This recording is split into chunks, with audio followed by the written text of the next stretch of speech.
मेहमान हमारे साथ आज और जुड़े हैं, जो अभी थोड़ी देर पहले आपको ये बात कह रहे थे कि इनको सिर्फ आधा घंटा दे दो, कैमरा दे दो और ये पत्थर से हीरा निकाल लेते हैं। और वो है मोतीलाल ओसवाल जी से हमारे साथ रामदेव अग्रवाल जी।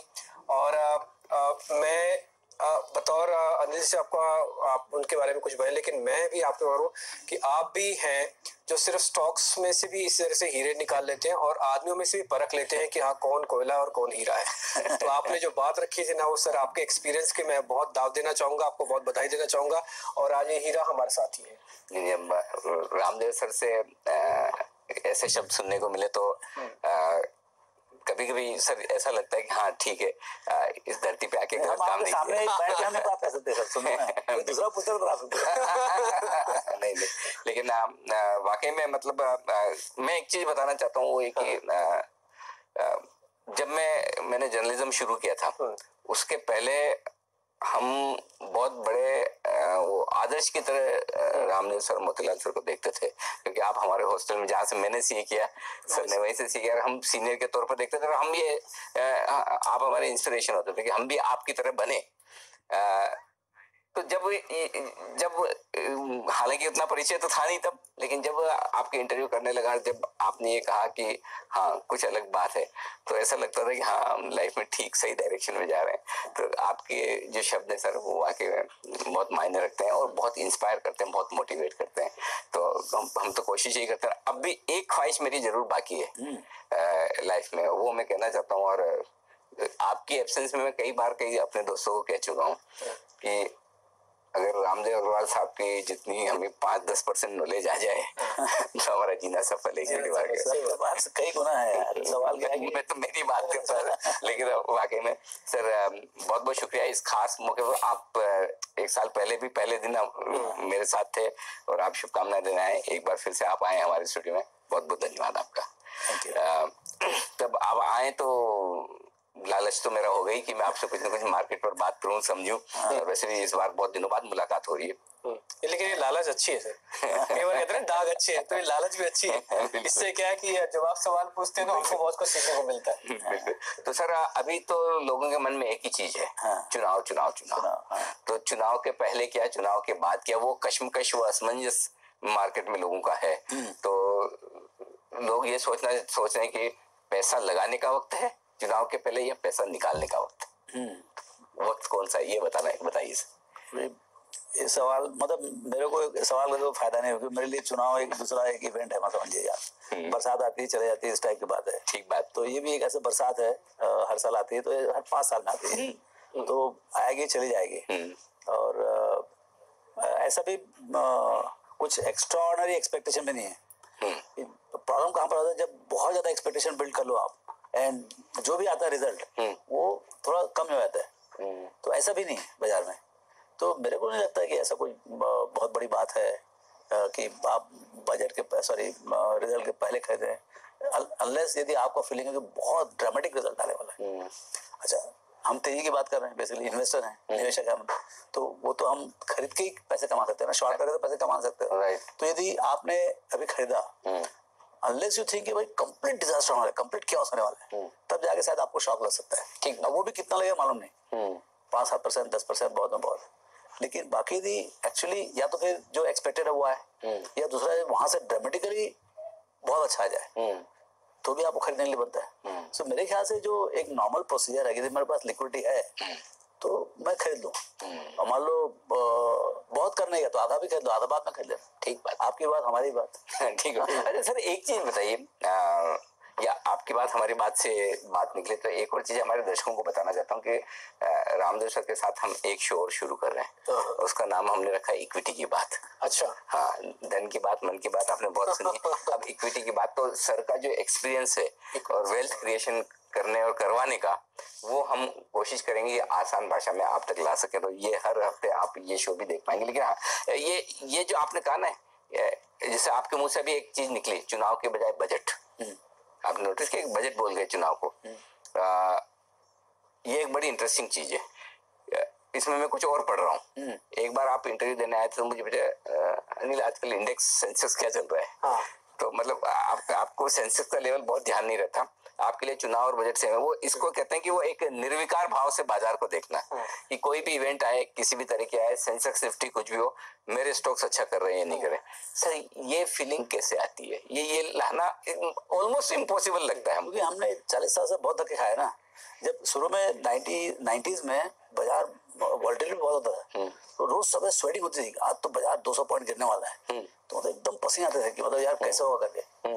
और जिस दिन अच्छा लगता था बाजार अच्छा खुलने वाला है, हेडलाइंस अच्छे हो रहा है, तो बहुत अच्छा होता था उस दिन। लेकिन जब खराब होता था, बहुत खराब होता था, तो ये ऐसे मतलब ये मैं बोला ऐसे कैसे हो सकता है, मतलब ऐसा लाइफ नहीं चल सकती, हम तो खत्म हो जाएंगे इसमें, विल बर्न आउट।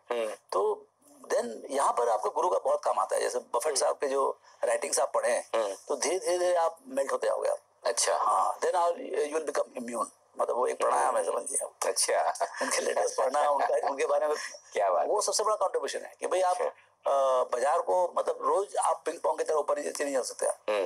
बाजार का अपना रोल है, you know, and mister market वो कभी पेसिमिस्टिक होता है, कभी बहुत ऑप्टिमिस्टिक होता है, कभी बहुत एक्साइटेड होता है। ऐसा दुनिया में जैसे इंडिया है, और कभी ऐसा लगता है सबसे नरक है इंडिया।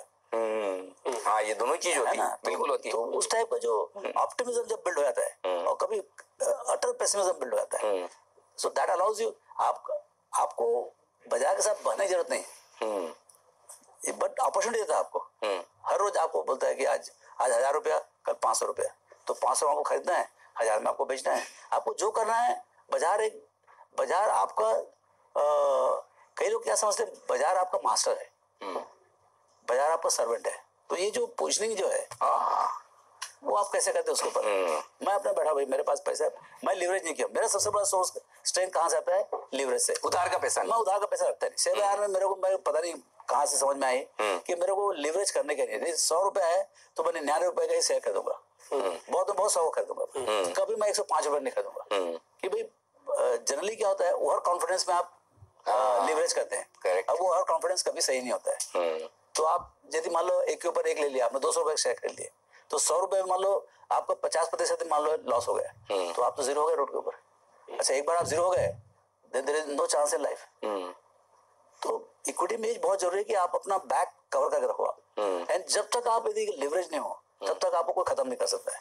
10% जाएगा, 20% जाएगा, 100 का 80 होगा, 70 होगा, लेकिन वो टेम्परेरी है ना, कोटेशनल लॉस है, वो वापस आता है, और वो जोर से आता है। आपने देखा ना, 40 साल में 100 रुपए वाला इंडेक्स हो गया 40,000, 39,000। तो लेकिन वहां बहुत एक्साइटमेंट हुआ है। 100 का 500 हुआ, 500 का 200 हुआ, 200 का 4200 हुआ, 4200 का 2300 हुआ, 2300 का फिर 6000, 6000 का फिर 3000, 3000 वाला 40,000। तो अब ये जो डाउन ड्राफ्ट जो है, कोटेशनल लॉस जो है, वो आप समझे 50-60% भी आपको सहने की हिम्मत होनी चाहिए। ये पहले नहीं था, मेरे समझ में नहीं था, लेकिन ये धीरे धीरे समझ में आया कि आप यदि शेयर बाजार में है तो ये आपको ये झटके लगने वाले हैं। ठीक बात है। मतलब प्रकृति का खेल है। यदि शेयर बाजार में है तो आपको डाउन ड्राफ्ट देखना ही पड़ेगा। यदि आप डाउन ड्राफ्ट नहीं दे सकते तो आप शेयर बाजार के हो ही नहीं। ओके, मतलब यदि आप तो एफडी वाले आदमी हो गए आप। हाँ, एफडी वाले हो गए। और वही दैट इज अ रिस्क। जो बोलते हैं कि भाई शेयर बाजार और बॉन्ड मार्केट में फर्क है, यही फर्क है। बॉन्ड में हर रोज आपको 5 पैसा बढ़ता है, शेयर बाजार में ऐसा नहीं होता है। आपको कहीं 50 टका बढ़ जाएगा, फिर आपको 20% नीचे आ जाएगा। लेकिन जब 20% नीचे आता है तो आपका चेहरा लाल नहीं होना चाहिए, यस, खून सूखना नहीं चाहिए, जरूरी है। बिल्कुल। अच्छा सर, एक चीज मैं आपसे जरूर पूछना चाहता हूँ, क्योंकि हमारा 1 साल पूरा हुआ है। वैसे तो आपके साथ कई शोज किए हैं पिछले 15 सालों में, लेकिन मैं ये जानना चाहता हूँ 2 तरीके से। एक, रिटेल इन्वेस्टर्स को मार्केट में क्या करना चाहिए, कैसे इन्वेस्ट करना चाहिए, और दूसरा, एज ए बिजनेस चैनल हमें अपना काम किस तरह से अच्छे से और अच्छे से करना चाहिए। ये 2 चीज आप आज हमें समझा के जाइए। देखिए, इन्वेस्टर के हिसाब से मतलब आप कंटिन्यूअस इन्वेस्ट करते रहे। जो एसआईपी का, जो आज के दिन में टेक्नोलॉजी के कारण से एसआईपी जो हो सकता है जी, डॉलर कॉस्ट एवरेजिंग, वो एक बहुत बड़ा वरदान है एक सैलरीड एम्प्लॉइज के लिए, या जिनके लिमिटेड मीन्स हैं, जिसके बाद 10,000 रुपए कमा रहे हैं तो 500 रुपए करें, आप यदि लाख रुपए कमा रहे हैं 10,000 करें, और उसका जो कंपाउंडेड इफेक्ट है 20 साल तक, जो यंग है, आप 23-24 साल में चालू करते हैं, 5-7 लाख रुपए, 8 लाख रुपए तनख्वाह है, तो उसमें जो 25-50 हजार रुपए अभी डालेंगे आप, तो आपको 30-40 साल का कंपाउंडिंग मिलेगा इक्विटी में। तो इंडिया का 20 ट्रिलियन, 30 ट्रिलियन, 40 ट्रिलियन कुछ भी हो सकता है। सही। ये जो जर्नी है, मैंने जो 40, मेरा एक ही फर्म बिलीफ है, मैंने जो 40 साल देखा है, अगला 40 साल इससे ज्यादा बेहतर है, बेहतर होगा, नेक्स्ट जनरेशन ज्यादा बेटर। वो ऑप्टिमिज्म अपने खोपड़ी में होना ही चाहिए। हाँ, अगर आप पॉजिटिव ही नहीं है तो इन्वेस्टमेंट करके फायदे क्या है? तो वो एक उसी कारण से क्या है, आपके पास जब जितना पैसा बने, और बहुत पैसे जरूरत नहीं है, लेकिन पैसे जरूरत है, तो इन्वेस्टिंग में थोड़ा पैसा चाहिए, लेकिन लंबे समय के लिए चाहिए। यदि आपको बहुत ज्यादा पैसे कमाने हैं और समय कम है, तो फिर पैसे बहुत चाहिए, वो है नहीं लोगों के पास। ठीक बात है। तो कम पैसे से आप, समय तो आपके पास बहुत है ना। हाँ, समय तो है, तो आप ज्यादा दीजिए आप। अच्छा, और सर हमारे लिए आप तो वेल्थ क्रिएशन गुरु है, हमारे लिए ज्ञान देखिए, हमें आपका बिजनेस आपको ज्यादा समझ में आता है, समझे ना, और आपके दर्शकों को क्या देखने का वो समझ में आता है, लेकिन पैसे बनेंगे इन्वेस्टिंग में, स्पेकुलेशन में नहीं। एक तो ये समझाया लोगों को कि difference between speculation and investing. ये आप कंटिन्यूअस आप समझाते रहे।